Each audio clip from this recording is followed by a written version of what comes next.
नमस्कार. माझं नाव मच्छिंद्र पांडुरंग सोनवणे. एज्युटेक फाउंडेशनचं काउन्सिलिंगचं काम मी करत आहे. आज सृष्टी ज्ञानेश्वर फळके यांच्या घरी मी आलेलो आहोत. सृष्टी ही आमची विद्यार्थिनी आहे एज्युटेकची, आणि तिने इयत्ता 10वीमध्ये मराठी मीडियमसाठी आपल्याकडे ॲडमिशन घेतलेलं आहे एज्युटेक फाउंडेशनला. तर बाजूला सृष्टीची मम्मी आहे. आणि सृष्टी बेटा, हा अभ्यास तू घेतल्यापासून तुला याच्यात काय फील होतं? म्हणजे कसं तुला अभ्यास करायला काय काय अडचणी येतात, किंवा तुला कसं वाटतं एज्युकेट, ते थोडक्यात 2 शब्दामध्ये सांग. आवाज कमी गेला पाहिजे. नाव सांग. माझे नाव सृष्टी ज्ञानेश्वर फलके. मी वर्ग 10वी शिकते.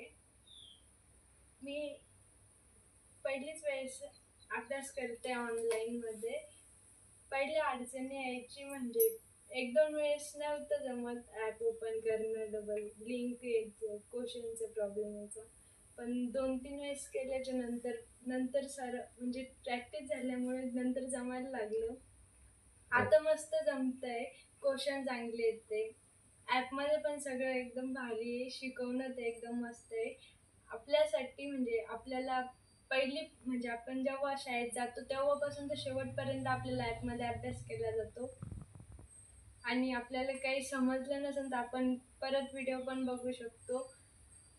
मस्त ॲप आहे आणि आपण त्याच्यामधून खूप काही शिकू शकतो. ओके, थँक्यू बेटा.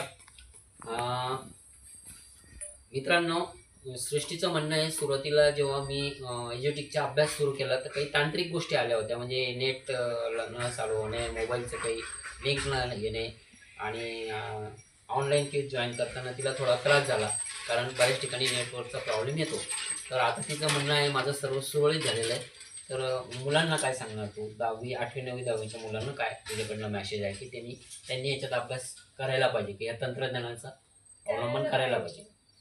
त्यांनी करायला पाहिजे, कारण की आपल्याला शाळेत एकदा सांगते किंवा 2दा सांगते, पण नंतर आपल्याला ते नाही समजलं सांगून पण आपण या ॲपमध्ये किती पण वेळेस बघू शकतो. केव्हा पण आपल्याला जेव्हा वाटेल तेव्हा नाही समजलं तरी पण आपण ते परत परत बघून समजून घेऊ शकतो. आणि आपल्याला जर 10वीला चांगले मार्क घ्यायचे असेल तर आपण हे ॲप घ्यायला पाहिजे आणि ऑनलाईन लेक्चर करायला पाहिजे.